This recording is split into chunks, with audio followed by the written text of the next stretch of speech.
Aujourd'hui, tout est encore et toujours un sport de combat, c'est le quotidien qui veut que ce soit la lutte finale chaque jour qui se succède. On va parler évidemment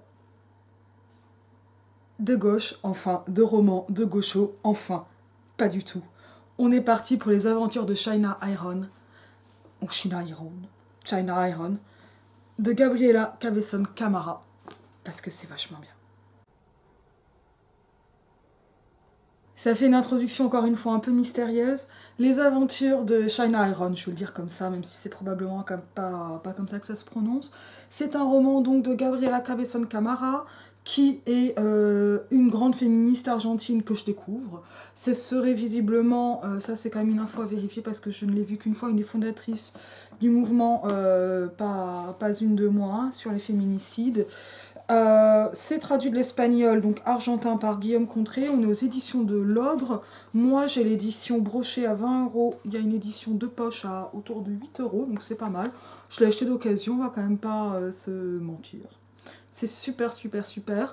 Finaliste de l'International Booker Prize 2020.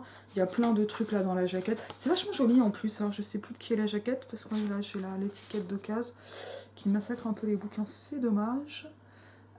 Si, c'est Ni Una Menos, c'est une des instigatrices du mouvement Ni Una Menos qui lutte contre les féminicides et les violences faites aux femmes. Plein d'autres romans que je vais aller lire que je connais pas.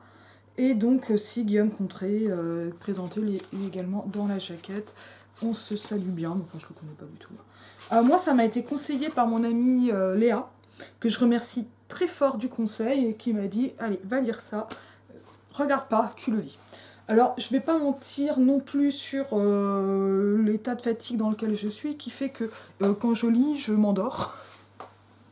Quand je m'endors et que, en fait, souvent, même, je n'attrape même pas le livre, je zone sur Twitter, c'est un peu dommage, c'est comme ça. C'est de là où j'en suis actuellement, ça m'empêche pas. C'est-à-dire que moi, je l'ai commencé avant Sarah Ahmed, j'en suis là maintenant. C'est ni bien ni mal, c'est comme ça. Mais ça m'a vraiment vachement plu pour plein de raisons. Alors, j'ai fait une blague sur gaucho-gauchiste parce que ça reprend un genre littéraire que moi, j'ai du mal à connaître, qu'on appelle le roman de gaucho, qui m'a l'air d'être plus ou moins l'équivalent argentin, ou en tout cas sud-américain, du roman picaresque. C'est un genre national, voilà, que je découvre finalement par le biais donc de ce roman-là. Je suis pas sûre que ça pose problème, en tout cas ça m'a vachement plu, même en n'ayant pas, en n'ayant pas la source. Globalement, c'est un spin-off. Alors, on se souvient quand j'avais parlé de La Vigna d'Ursula Le Guin, qui est vraiment un roman que j'ai adoré. Alors, c'est pas du tout la même ambiance, mais il y a quand même des choses qui sont pas si loin. Le Guin avait pris un personnage secondaire, presque rien, Lavinia, pour voilà, lui donner tout un roman propre qui contredit pas, mais qui complète, qui donne voilà, une autre vision, évidemment féministe, et c'est aussi le cas ici. C'est très exactement ce qui se passe. Alors évidemment, mes prononciations vont être pourries, parce que moi je suis allemand LV1, on s'en souvient. Dans tout ce roman, à savoir que donc, China Iron ou China Iron est une China, je pense. Je pense qu'on doit le dire plutôt comme ça. Euh,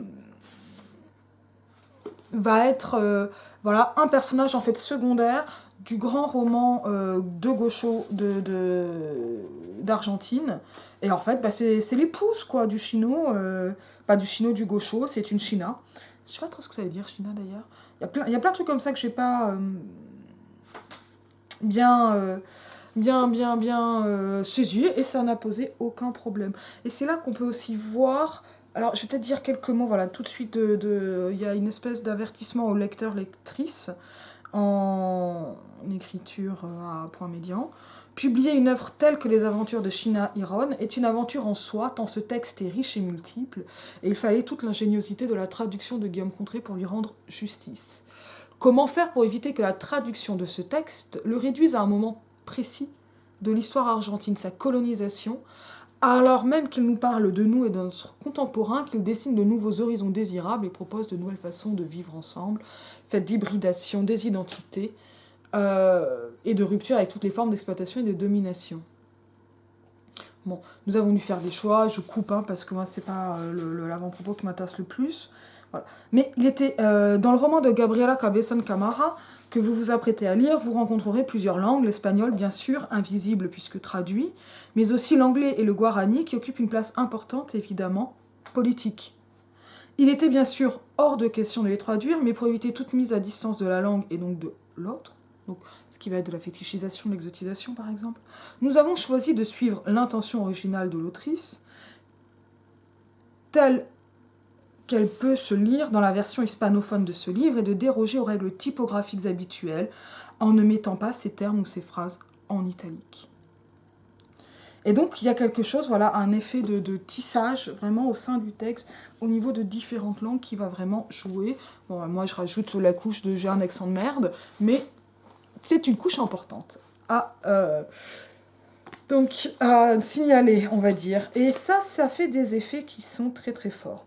En plus du poème épique Martin Fierro de José Hernandez, qui est le point de départ du roman de Gabriela Cabezón Camara, c'est ce que j'expliquais sur le truc du spin-off, les aventures de Sheena Iron débordent de références plus ou moins visibles à la littérature mondiale et sud-américaine. Beaucoup de fantômes habitent ce texte, nous avons pensé que les souligner pourrait gêner la réception de ce roman. Dans ce qu'il a de contemporain et de bouleversant, notre espoir est que ces choix lui permettront de dialoguer plus facilement avec vous, lecteurs, lectrices, lectrices francophones, et avec votre imaginaire, ce qui serait une manière de rendre à ce magnifique roman sa dimension universelle.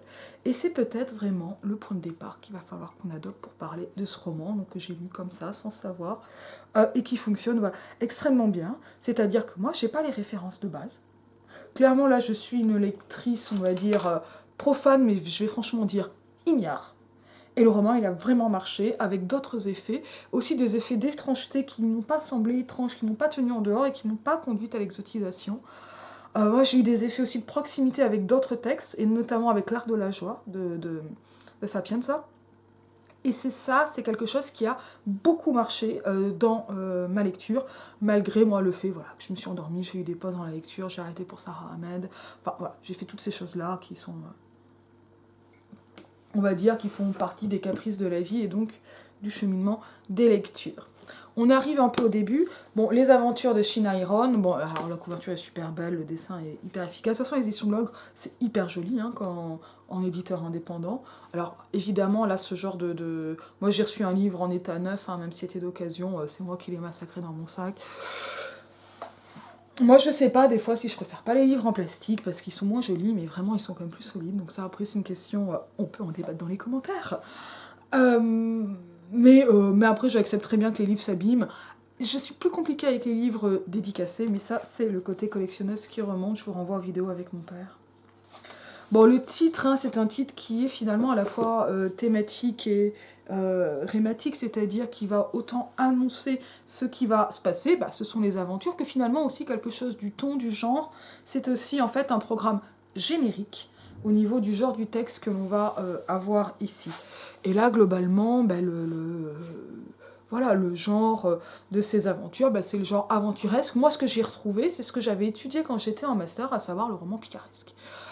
Et je sais pas à quel point, alors il y a quelque chose qui est un peu grossier, hein, de ramener, oh là là, c'est hispanophone, donc on le ramène du côté du roman espagnol. Je sais pas quelles sont du tout les histoires du roman gaucho, je serais pas du tout étonnée qu'il y ait des liens avec le roman picaresque en fait.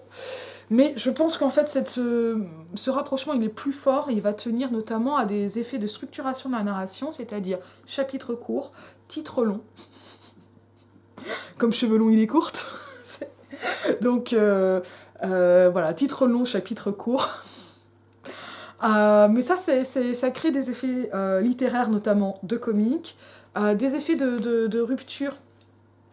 Donc là, on a des effets d'annonce dans les différents titres, effets de rupture de chapitre en chapitre, l'impression qu'il n'y a pas de voix prédéfinie, de voix ici comme une voix de rail en fait, hein, de la narration, et comme une seule chose qui se déroulerait, mais on a l'impression d'un hasard, et donc ça va amener une impression d'événements qui se dérouleraient selon le caprice, selon le hasard, selon les rencontres. Tout ça, c'est éminemment picaresque. Je suis persuadée que ça doit se trouver dans le roman de Gaucho, et qu'il doit y avoir des liens entre le picaro et le gaucho. Le gaucho, c'est un genre de cow-boy hein, en Amérique latine. Là, ça se passe au 19e siècle, hein, tout ça, donc alors moi je suis comblée, hein, on est un roman historique, mais réécriture, donc plutôt féministe, queer, lesbienne. et même plus queer que lesbienne, on va probablement y revenir. Mais tout ça, ce sont des choses qui m'ont vachement plu, en fait. Voilà, vraiment.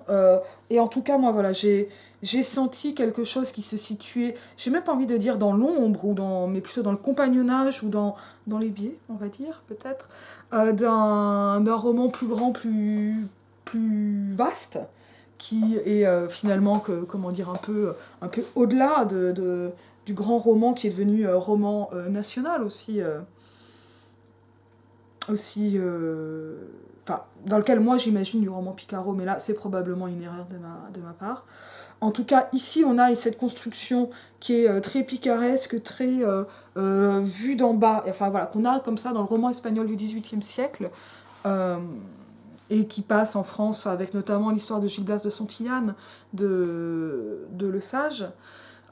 Et c'est assez. C'est des romans qui sont assez plaisants à lire, hein, c'est fait pour être drôle. Ça rappelle aussi les romans comiques, façon Scarron, etc. Le roman comique, c'est quand même un peu antérieur en France, mais voilà. Tout ça, c'est des genres comme ça, ce qu'on appelle plus globalement, au théâtre, c'est la comédie des vallées, mais là, en fait, ce sont aussi des romans de vallées. Et là, finalement, voilà, un personnage secondaire qui va prendre une autre ampleur. Et on passe ainsi d'un roman hétérosexuel, ou donc qui s'inscrit dans une forme hétérosexuelle, à un roman qui va être beaucoup plus queer sur ce qui va être raconté. Mais qui est beaucoup plus que cela, et qui, moi, m'a aussi, par exemple, beaucoup rappelé le chant général de Neruda, et pour, par exemple, la sensorialité des paysages. Et en fait, on a énormément, alors pas dès le début, mais voilà, de chapitres qui vont débuter par des paysages.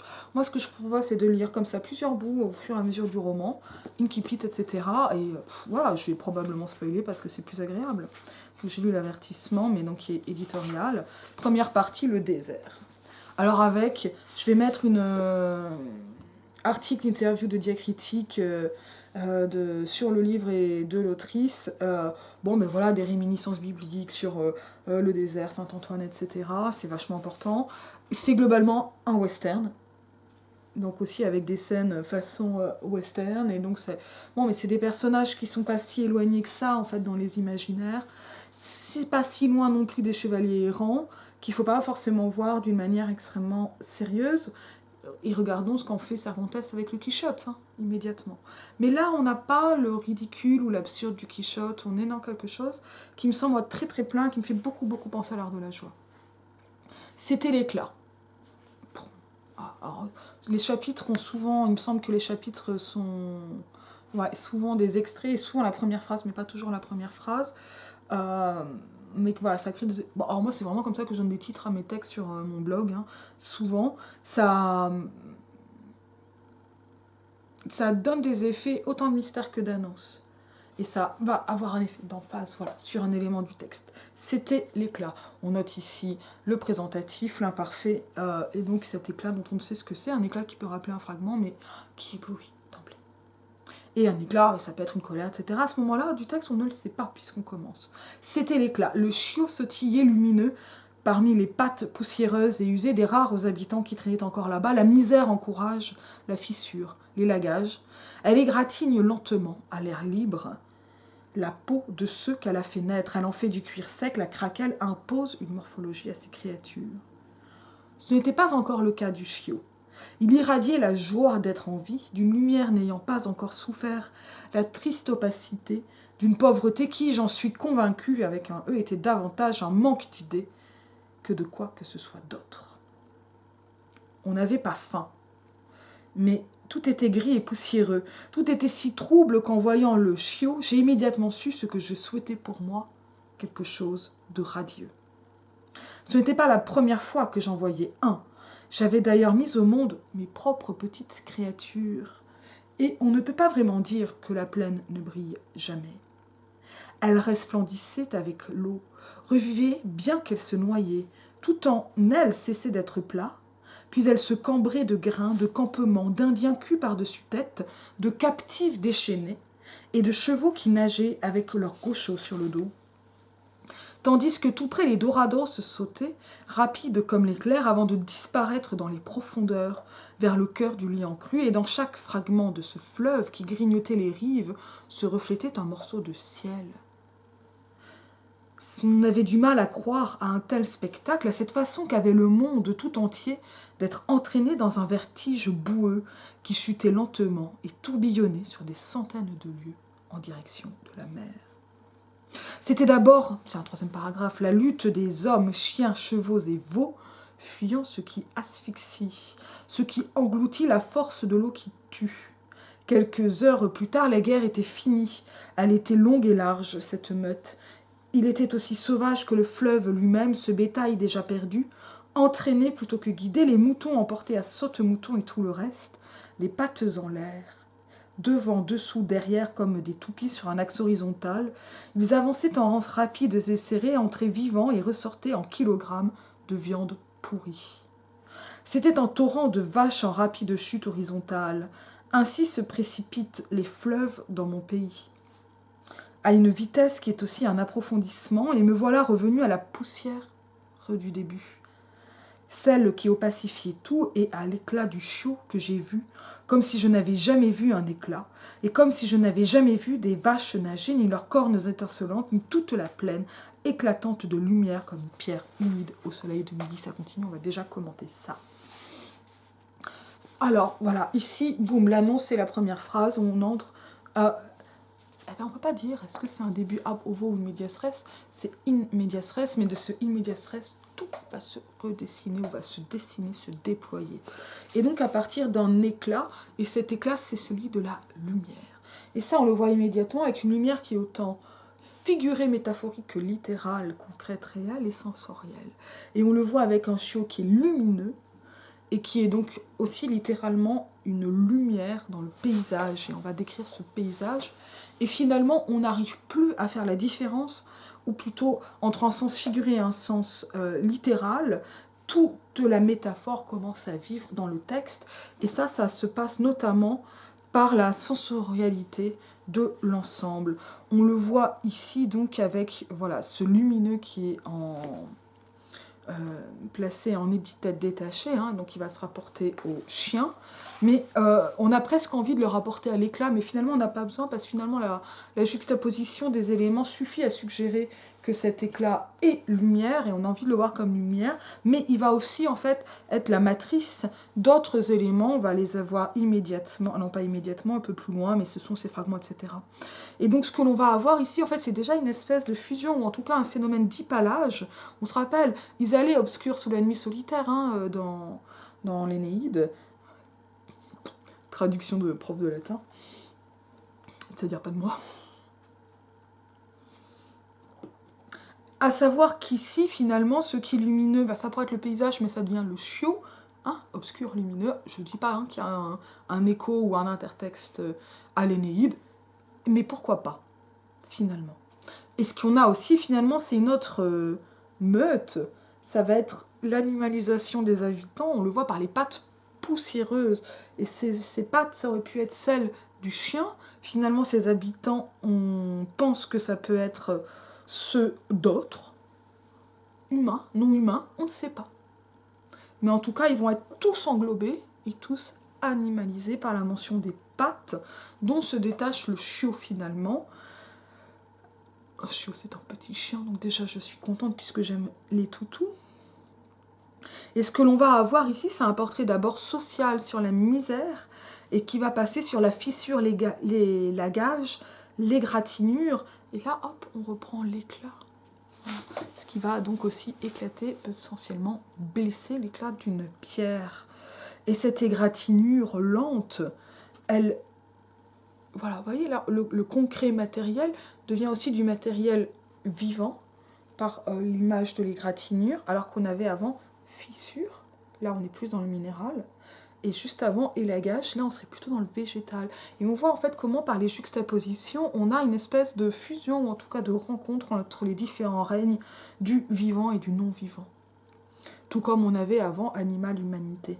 Elle égratigne lentement la misère, et donc hop, qu'est-ce qu'on a ici? On a une personnification de la misère, c'est-à-dire que finalement on a une concrétisation de l'abstrait, d'un concept, parce que ce concept, évidemment, il va permettre de dire, de saisir des réalités très concrètes, et donc c'est par le concret, par la sensorialité de ces dimensions concrètes que l'on va sentir, que l'on va vivre la misère ici.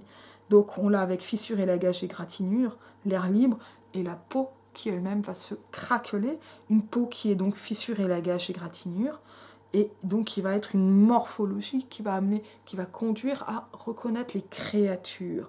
Et donc dans créatures, on va avoir ainsi tout le vivant, tous les êtres distingués, ou plutôt ensemble, dans leur dimension la plus concrète, la plus dépouillée. On arrive au stylème le plus pur pour désigner cet ensemble. Et donc on a ainsi du cuir sec, vous savez, ce qu'on appelle les peaux tannées. Mais c'est pas intéressant de dire une peau tannée. Là, on a le phénomène d'érosion du vivant par le vivant lui-même, et le spectacle, ou plutôt la vie de la misère, et de la façon dont ça va, voilà, tanner un cuir, autant humain qu'animal, que tout ce que l'on veut, par l'air libre, par aussi tout ce qui va se passer, et dont se distingue le chiot, parce qu'il est jeune, parce qu'il n'a pas encore été attrapé, et parce qu'il est aussi lumineux. Ce chiot irradier la joie d'être en vie, et cette espèce de joie, elle est en lui, et en fait elle va être finalement cette espèce de phare dans la nuit. La joie d'être en lui, c'est aussi ce que va suivre la voie narrative, dont on ne sait là pour le moment qu'une chose, c'est l'attache au féminin, convaincu avec un E. Et finalement cette opacité, cette pauvreté, cette misère va se dire par une triste opacité, qui va donc bien sûr s'opposer à la transparence et ou à la lumière.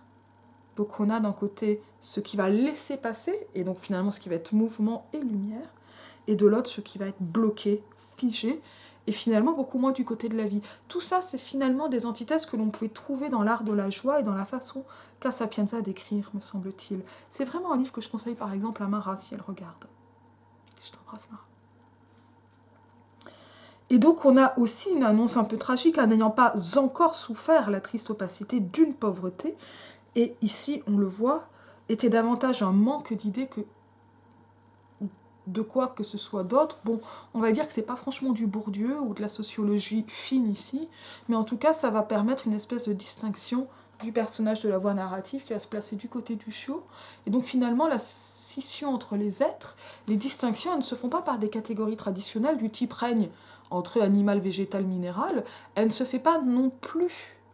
et on va dire minéral pour paysage, en fait, pour simplifier, ça ne se fait pas non plus au niveau des catégories de personnes ou de vivants, par exemple animal-humanité, ça va passer sur lumière, opacité, et finalement peut-être aussi créativité, mouvement. On n'avait pas faim, mais tout était gris. Donc là, hop, c'est une misère qui finalement s'arrête au niveau voilà, donc de cette question de la fonction vitale, hein, voilà, les besoins vitaux sont remplis, c'est ce que dit la négation, et parle finalement d'autres choses, on le voit notamment par ici l'adversatif, de la conjonction de coordination, mais le gris et poussiéreux nous parle évidemment du paysage, et d'un paysage qui englobe tout, et d'un paysage qui s'oppose, en fait, qui va opérer une distinction. On se rappelle les sens littéraux et métaphoriques, le sens figuré et le sens propre. Ici, ça va se transmettre, ça va se dire par finalement l'opposition entre le besoin vital de l'ordre de la matérialité et l'immatérialité aussi, c'est-à-dire qu'on a encore une fusion entre matériel et immatériel, entre le paysage et des lumières, on va dire peut-être plus symboliques, une créativité, un mouvement. Tout était si trouble, donc hop, reprise encore du prédéterminant de la totalité, tout était si trouble. Alors là, on peut avoir un effet de ou qui revient, de douceur et de roucoulement, mais ça, on est en traduction, c'est quand même compliqué de s'appuyer trop fort sur ces éléments-là. Qu'en voyant le chiot, j'ai immédiatement su ce que je souhaitais pour moi, quelque chose de radieux. Et on va voir ici comment le vague du quelque chose, de l'indéterminé, avec le partitif de radieux, permet de dire qu'en fait ici il ne s'agit pas d'un désir de possession, peut-être pas exactement d'imitation, mais c'est de l'ordre d'une lancée, d'une volition, d'un désir, et d'un désir pour soi qui fonctionne à ce moment-là. Donc ça permet une espèce de temporalité qui est un absolu, mais qui n'est pas un absolu avec un ancrage absolu type date, mais qui va être un ancrage absolu par rapport à soi, à cet événement singulatif de la vision du chiot et de la lumière du chiot. davantage un manque d'idées que quoi que ce soit. Voilà.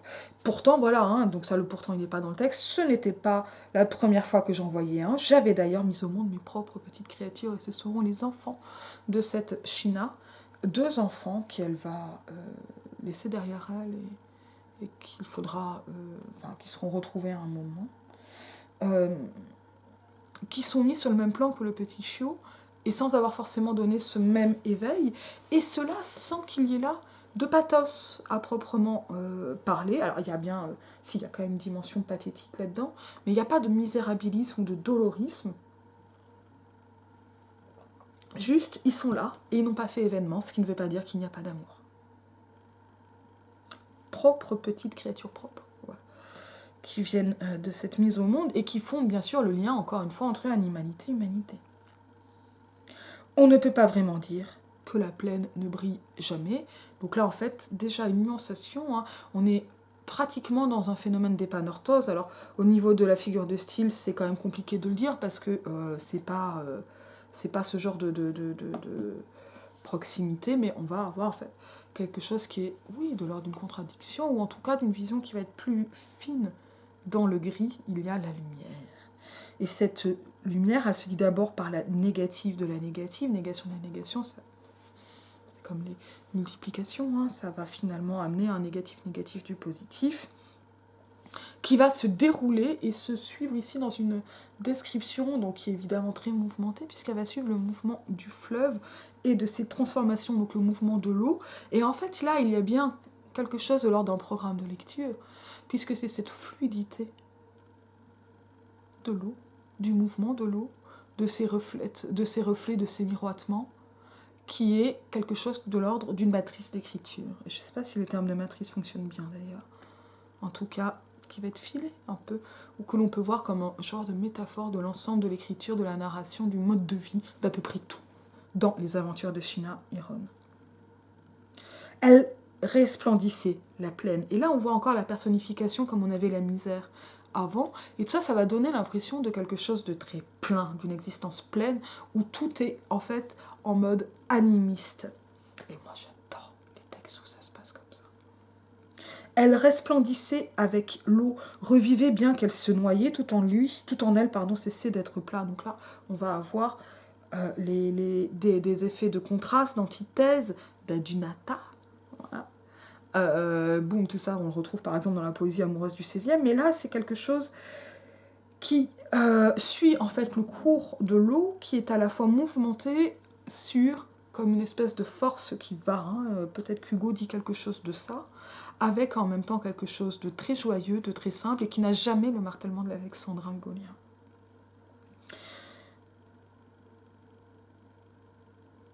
Hop, et tout un imparfait. Donc elle resplendissait avec l'eau, revivait bien qu'elle se noyait. Hop, les contrastes, ici.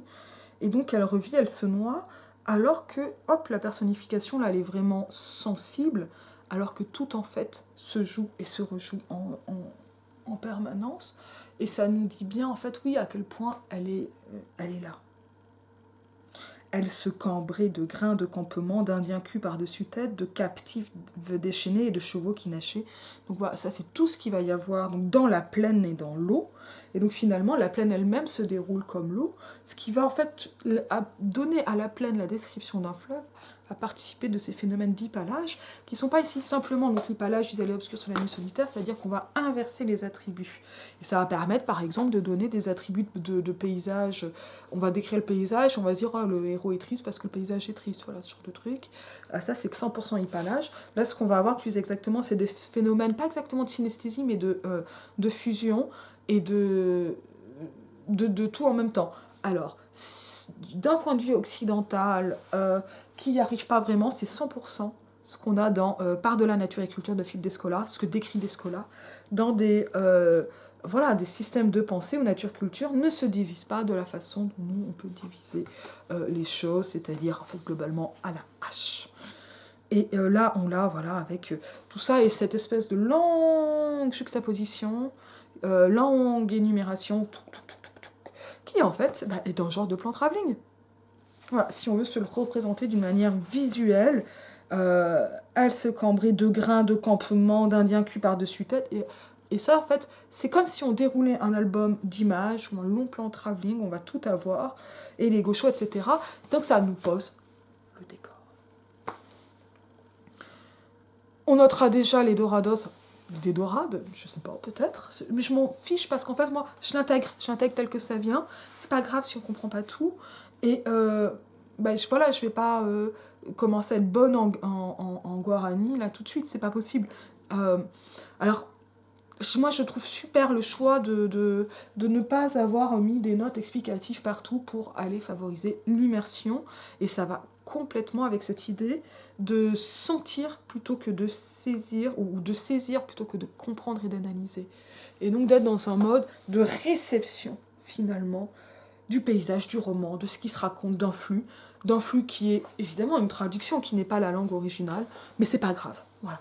On va le restituer. Finalement, c'est un peu ça qui se passe et ça marche hyper bien. Donc, on note aussi, et ça c'est des choses que j'avais déjà mentionnées chez La Fontaine pour l'effet de suavitas, comment les énumérations vont permettre des mises à niveau, des espèces d'égalisation entre tous les éléments. Donc les Indiens, les Gauchos, les Dorados, etc. Donc des animaux, tout ça. Et dans chaque fragment de ce fleuve, et on se rappelle comment ces fragments répondent aux fragments de la peau qui se fissure de la misère, à l'air libre, qui grignotait les rives, se reflétait un morceau de ciel. Et là, hop, on va avoir une autre fusion. Donc, on avait l'espèce de fusion pleine fleuve, maintenant on a fleuve-ciel. Et donc tout se reflète dans tout. Et c'est pourtant pas la pensée de l'épistémée du XVIe, c'est complètement autre chose. Et c'est ça, cette espèce de voyage, qui est en partie sensoriel, qui apparaît là. On avait du mal à croire à un tel spectacle. Et donc là, le on ne sait pas qui c'est, mais en tout cas, il va inclure le lecteur, la lectrice et lectrice à un tel spectacle, parce que là, on se rappelle bien de la visualité, on va aussi avoir d'autres moments pleins de sensorialité, à cette façon qu'avait le monde tout entier d'être entraîné dans un vertige boueux. Et ce vertige, c'est bien celui donc de la plaine et du fleuve, mais plutôt que de séparer la plaine du fleuve ou de voir la plaine comme immobile, le fleuve comme mobile, tout est en mobilité, tout est en train de bouger, et ce vertige, c'est bien aussi celui de la narration qui va le raconter, ça va être celui du personnage qui se met en route, qui chutait lentement et tourbillonnait des centaines de lieues en direction de la mer, donc voilà, ça bouge. Et ce mouvement était un mouvement aussi temporel, c'était d'abord la lutte des hommes, chiens, chevaux et veaux. Vous voyez en fait en quoi ça rappelle le chant général, et ça a quelque chose de profondément épique. Et c'est logique, puisque c'est dans les creux d'un roman de Gaucho, et c'est de l'épopée en miniature. Ça, c'est un peu comme ça qu'on m'avait expliqué Armatova quand j'ai fait de la comparée. Je sais absolument pas si c'est juste, mais en tout cas, dans les éclats, les fragments, on va avoir une espèce de dimension donnée à ces vies minuscules, mais qui eux-mêmes vont tous devenir immenses par le point de vue très près, très proche, très sensoriel, quasi en dedans, et où tout se répond au fur et à mesure. Et donc tout fuit ce qui asphyxie, ce qui engloutit, la force de l'eau qui tue. Et donc finalement, il y a une espèce de meute des êtres, aussi une fuite du fleuve, du bétail dans l'eau, dans la plaine, de la poussière qui arrive. On ne sait plus tellement comment distinguer les différents éléments. En cela, il y a bien une espèce de lutte. Moi, ça me rappelle 100% le chant général, mais là, c'est parce que je manque de références, c'est certain. Puis c'était quand même vachement bien le chant général, mais c'était dur de bosser dessus. Il était aussi sauvage que le fleuve lui-même, ce bétail déjà perdu, entraîné plutôt que guidé, les moutons emportés à saute-mouton et tout le reste, les pattes en l'air devant dessous de ça. Donc là, on voit un grand bazar, un peu comme quand on a des espèces de grands tableaux, façon où est Charlie, et l'avancée donc des animaux dans le fleuve, le torrent. Ainsi se précipitent les fleuves dans mon pays à une vitesse qui est aussi un approfondissement. Personnellement, ça me donne l'impression d'aller chercher quelque chose dans la matière. Et me voilà revenu à la poussière du début. On se rappelle la poussière du début. Et on va se rappeler que tout est poussière et reviendra à la poussière. On a l'intertexte, évidemment, biblique. Moi, je pense forcément au Cantique des Cantiques, mais je pense aussi au Dust Bowl de Steinbeck quand je vois tout ça. Mais ce que je vois aussi, c'est la voix narrative, comment la narratrice devient vraiment manifeste. À ce niveau-là du texte. Et ça, c'est quelque chose qui va incarner profondément, alors parce qu'on va être dans un récit avec une voix à la première personne, une narration modigétique, si on reprend les termes les plus simples enfin les plus simples sont pas tellement simples d'ailleurs, mais de Gérard Genette. Discours du récit, figure-toi.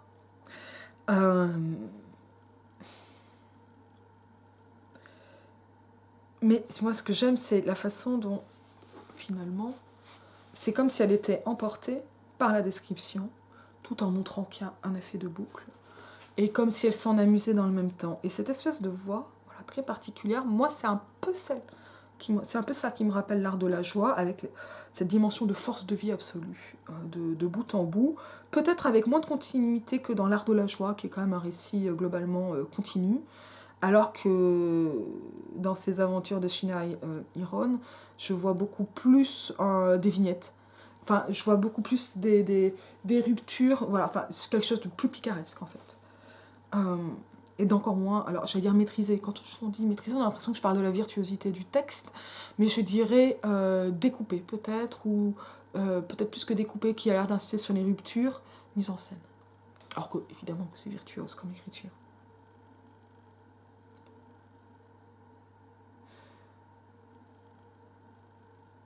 Voilà, et juste après, hein, j'ai vu le chien et depuis je n'ai fait que chercher cet éclat pour moi-même. Pour commencer, j'ai gardé le chiot, je l'ai appelé Estrella, et c'est toujours son nom, alors que j'ai changé le mien. Maintenant, je m'appelle Shina Joséphine Star Iron et Tararia. De cette époque, je ne conserve et traduis que ce Fiero qui ne m'appartenait même pas, et ce Star que j'avais choisi en choisissant Estrella. Un nom, ce qu'on appelle un nom, je n'en portais pas. Je suis née orpheline, comme si c'était possible. Comme si j'avais été mise au monde par les chants de petites fleurs violettes qui adoucissaient la férocité de cette pampa. Je prends des accents débiles, hein, m'en voulez pas, de cette pampa. C'est ce que je pensais lorsque... Mais moi, en fait, ce que j'entends là, c'est quelque chose de solennel, on va revenir dessus. C'est ce que je pensais lorsque j'entendais ce « comme si les mauvaises herbes t'avaient pondu », que disait celle qui m'a élevée, une noire, qui s'est ensuite retrouvée veuve à cause du couteau aiguisé de Fiero, ma brute de mari, qui ne devait pas voir grand-chose ce jour-là parce qu'il était ivre, et avait tué le type simplement parce qu'il était noir, ou parce qu'il pouvait le faire. Ou peut-être, et j'aime penser ça de lui malgré ce qu'il était, l'avait-il tué pour endeuiller la noire qui m'avait traité pendant une bonne partie de mon enfance, comme si j'avais été sa négresse. Sa négresse, je l'ai été, la négresse du noir une partie de mon enfance, et ensuite, ce qui est vite arrivé, j'ai été offerte au gaucho chanteur par les liens sacrés du mariage. Je crois que le noir m'a perdu pendant une partie de troucco, imbibé de gnôle, dans le bouge qu'il qualifiait de pulperia. Et le chanteur me voulait tout de suite. Ayant vu la petite fille que j'étais, il a voulu compter sur la permission divine, un sacrement qui lui permettait de me sauter dessus avec la bénédiction de Dieu. Fiero s'est allongé sur moi et avant mes 14 ans, je lui avais déjà donné de fils. Quand il a été emmené pour la conscription, ils ont embarqué presque tous les hommes de ce hameau misérable qui n'avait même pas d'église. Je me suis retrouvée aussi seule que je devais l'être au jour de ma naissance. Une solitude animale, car il n'y a qu'entre bêtes qu'on peut réduire certaines distances dans la pampa. Un bébé blond ne tombait pas comme ça entre les mains d'une noire. On va rester là. Alors, on va voir ici là, plein de vocabulaire qui est pas forcément super correct en termes politiques, mais en fait, moi, je pense que là, il s'agit aussi de se rappeler qu'on est dans un texte qui se glisse dans les plis du 19e siècle et qui parle des statuts, en fait, et qui est proche d'une espèce de revendication et qui, déjà, on peut le voir, les catégories vont se mélanger, puisque ici, la négresse autodésignée est une blonde, mais va être la noire d'une noire, donc je cite évidemment, ce qui, en fait, nous parle ici bien plus de rapports sociaux que de race. Et ces rapports sociaux, ils vont immédiatement avec des rapports plutôt antispécistes dans le texte, ou en tout cas qui vont acter le spécisme, et en fait, la proximité réelle ici entre les chiens, le chiot qu'elle recueille, les enfants dont elle accouche, qu'elle met au monde, et avec la marchandisation de son propre corps, l'hypocrisie même du lien sacré du mariage et qui ne masque pas ni le jeu, ni le vice, ni l'alcool, ni le viol, et la brutalité d'un Gaucho chanteur, qui en fait est le héros de ce roman de Gaucho que je signalais au départ. Et en fait, voilà, là, on a quelque chose qui finalement, bon, est une espèce de longue, enfin longue, pas si longue, mais qui est une analepse, hein, qui permet d'avoir là, cette fois, les origines du personnage, et ses origines avant ce moment fondamental, qui est de se donner, de se redonner son propre nom, ou plutôt de se donner enfin un nom quand elle n'en avait pas avant. Et ce nom, il va être lui-même un point de départ, qui ne signifie pas qu'il n'y a pas de passé. Ça ne veut pas dire qu'il n'y a pas d'origine, mais voilà, quelque chose se passe. Et donc on comprend voilà, que l'orpheline du départ devient pas sa propre génitrice, parce que là on serait dans des sens biologiques, mais se donne finalement naissance à elle-même, se donnant un nom, et n'en ayant pas eu auparavant, ayant été cette pauvre chose marchandée, alors pauvre c'est moi qui l'ajoute, mais ayant été une chose marchandée. Marchandisée en fait, marchandée ça donnerait l'impression de la négociation surprise, pas de ça dont il s'agit, mais moi je parle en fait de ce qu'on appelle voilà, le trafic, le commerce, voilà, l'échange, perdu au jeu et prise en fait ici dans la brutalité des hommes, de la misère, des rapports sociaux, alors qu'elle va elle-même se donner naissance par une volition propre, chercher cet éclat pour elle-même, à partir donc d'un nom qu'elle donne au chien, qu'elle se donne à elle-même, et elle s'en va. C'est le départ. Je crois que ça donne déjà quand même une idée un peu de l'ambiance générale du texte, qui est extrêmement forte. Et donc là, on va avoir des titres extraordinaires comme Des dragons mêlés à ma pampa. Qu'est-ce que c'est beau. À la merci des chimangos. Aïe, my darling, entrez, entrez donc. Ah ouais, ça c'est vraiment bien. Un nuage de poussière peut sembler statique. Ouais, celui-là, je pense que je vais le lire. Je l'ai adoré hier. Je brûlais les ponts, enfin je vous les lis. On marquait chaque animal l'un après l'autre. Elle restait suspendue dans le vide. Voilà. Alors globalement, voilà, là elle a un nom qu'elle donne d'après le chien, donc Estrella et Star, hein, c'est l'étoile, c'est pour cet éclat. Et elles vont partir et elle va finir par rencontrer un personnage, Liz, une anglaise.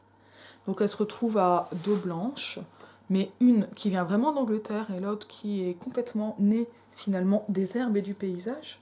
Et on n'en saura pas plus à ce niveau-là.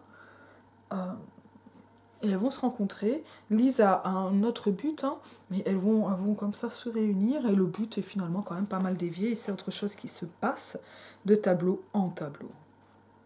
Donc parce que Lise, elle va aller chercher son mari.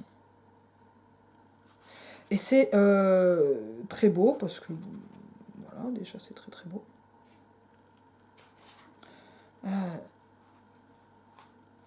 Ouais, je vais lire ce passage, par exemple, sur les descriptions de paysages qui ouvrent très souvent les chapitres. Et ça, c'est assez extraordinaire parce que ça donne des impressions d'immensité, déjà, mais aussi de fusion avec le paysage. Un nuage de poussière peut sembler statique. Je suis page 117. Un nuage de terre s'est levé entre le sol et le ciel limpide, bleu clair, sous les rayons qui tombaient droits comme du plomb. On est arrivé lors d'un des derniers midis de l'été. Un nuage de poussière peut sembler statique, il peut sembler faire partie du ciel au même titre que le soleil ou les chimangos.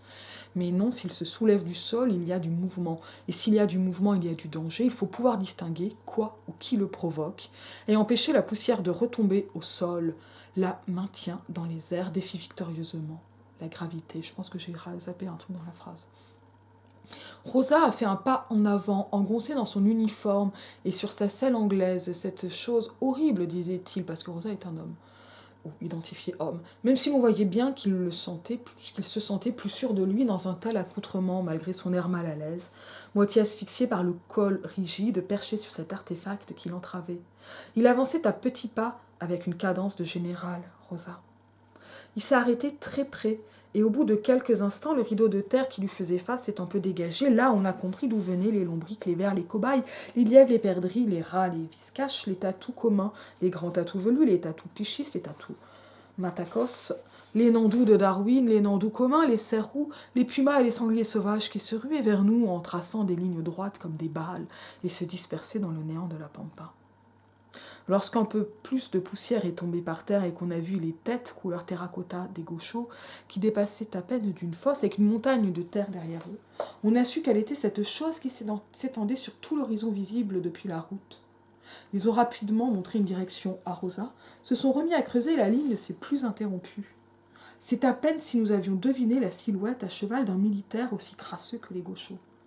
Il a parlé à quelqu'un, a regardé vers la route, s'est mis au garde à vue, puis est parti au trot, sûrement pour prévenir de notre arrivée. Rosa est revenue et descendue de sa monture, a demandé la brosse et s'est occupée de son uniforme, de sa selle et de son cheval. Let's go, a dit Lise, et on a pris la direction du fortin. Il s'appelait Lars Hortensias, même s'il ne méritait pas ce nom qu'il rapprochait d'une fleur, et j'adore, comme tout se mélange en permanence. Voilà, là il y a des choses très amusantes. Le chapitre de la science anglaise est très drôle, par exemple, et très un peu moqueur et un peu efficace. Voilà, Lise continue avec ses histoires d'Angleterre quand elle est à Londres. Le ciel avait la couleur du plomb et de la fumée, etc.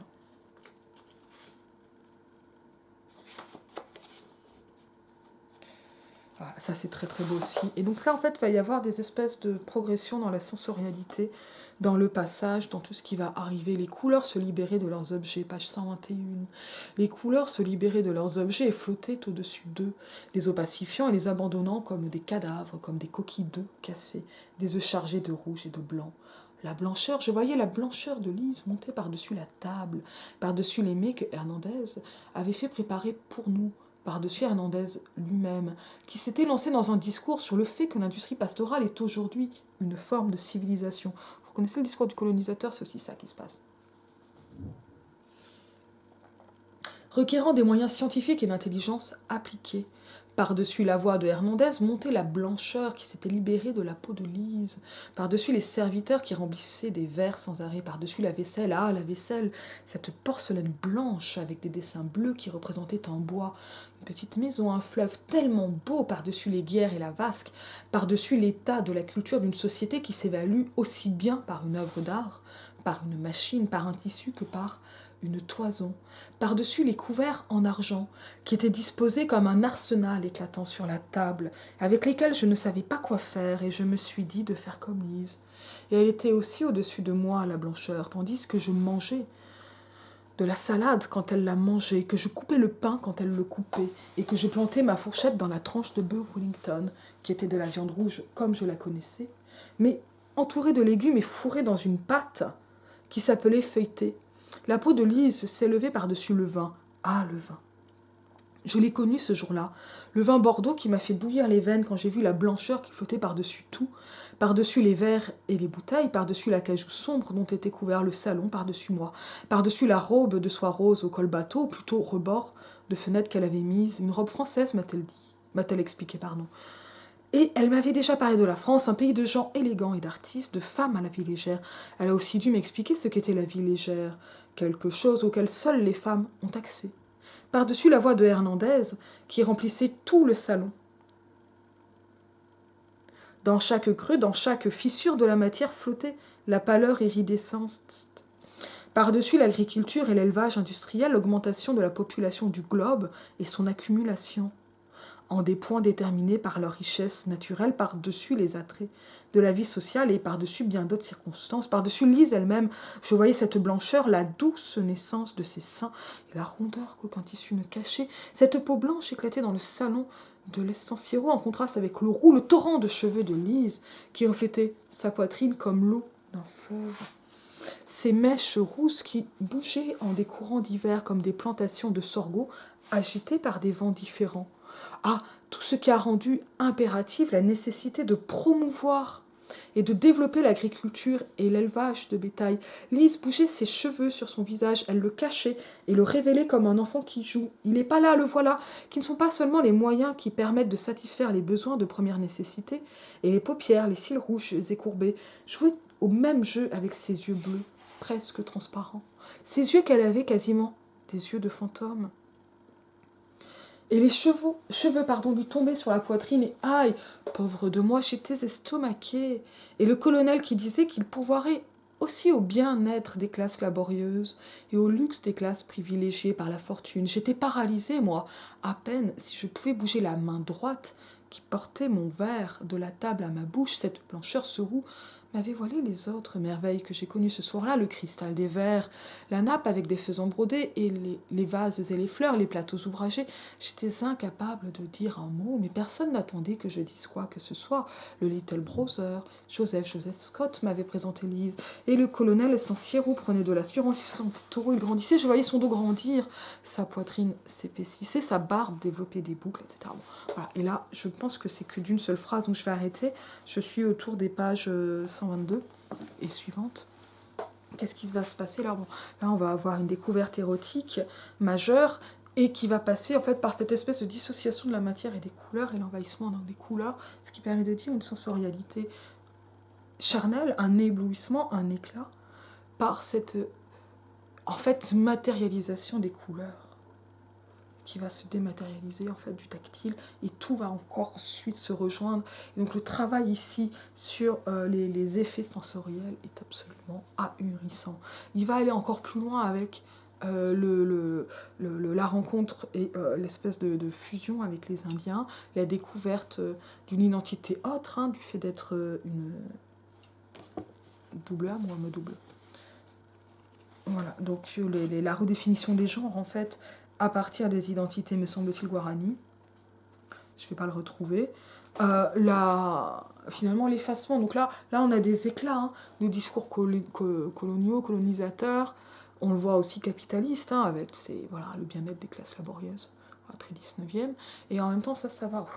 Voilà, ça va passer dans autre chose, ça s'oublie, et ça s'oublie dans l'éclat absolu de la sensorialité, qui va donc se poursuivre dans le voyage, l'échappée qui se poursuit, la découverte, on va dire, de plus en plus en fusion, et donc on comprend finalement aussi pourquoi le personnage de départ est un personnage de blonde, me semble-t-il, en tout cas de blanche, physiquement, mais on comprend que socialement, elle n'est pas dans ce statut de blanche, qu'elle est même en décalage, et donc l'anglaise avec qui elle lise, avec qui elle part, elle-même va se désangliciser et s'indianiser et entrer dans une nouvelle identité. À un moment, on aura cette phrase, elle n'était plus du tout anglaise. Parce que finalement, c'est un trajet que l'on peut lire aussi comme le passage, d'un gaz à un autre si on veut, mais oui, je pense qu'on peut, mais qui va aller vers ce parcours vers une autre chose, qui passe donc par la rencontre avec les Indiens. C'est un monumental, splendide passage, qui est une rencontre dansée, en fait, dansée et chantée. Jusqu'à la retrouvaille finalement aussi avec le gaucho initial. Voilà. Bon, je ne vais pas forcément les lire tous, il suffit de les résumer. Un passage par les drogues, donc hallucinogènes. Donc là aussi, en fait, on repousse, je vais vraiment lire comme dans la chanson de Billy the Kid, les limites de la perception.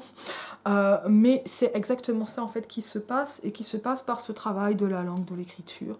Et en fait, où l'on voit que c'est aussi un travail de défichement des identités pour aller vers d'autres identités. Et qui sont pas seulement... En les lisant, en les écrivant au XXIe siècle, on pourrait croire qu'on est dans un truc qui est finalement genre un retour aux origines, et ce n'est pas un retour aux origines, c'est une rencontre qui se passe, et qui se passe au temps présent, situé dans ce moment-là, dans un moment qui est présenté comme originaire et qui va ainsi proposer une origine alternative. C'est un roman qui est extrêmement important politiquement, mais même si la politique, c'est pas votre truc, c'est un roman qui est splendide. Et c'est ça qui va compter. C'est un roman qui est splendide et qui va jouer avec ce qui va fonder tous les attributs, toutes les caractéristiques habituelles des personnages, et qui pourtant ne sort pas des personnages, mais où tout s'anime. Moi, je pense qu'on peut le voir un peu comme... ça va encore vous amuser, mais ça c'est vraiment très moi. Vous voyez à la fin de Roger Rabbit, quand les Toonville s'animent et que tout chante, c'est un peu ça qui va se passer. Alors avec pas tout à fait cette tonalité-là de chant, mais tout s'anime, tout chante, tout vit, et voilà. C'est vraiment... Oui, c'est ça, peut-être pour ça que je pense autant au chant général de Neruda. Et là, je le sens vraiment, voilà. Et avec une espèce d'animation du tout, et en même temps la joie la joie qui va passer par ces espèces d'écart avec soi-même. C'est pas orgueilleux comme roman. C'est pas non plus, ça joue pas la fausse modestie. Ces énumérations, on les retrouvait, on se souvient, chez Herbes et Golems par exemple, on les retrouve dans les épopées, on les retrouve aussi dans le chant général. C'est des traits épiques, mais c'est aussi des traits de sensorialité où on est dans le bonheur de lire, de décrire, de sentir un peu tout ce qui se passe autour dans une espèce d'attention au monde et à sa langue, parce que tout ça ne forme qu'une seule et même chose, et c'est une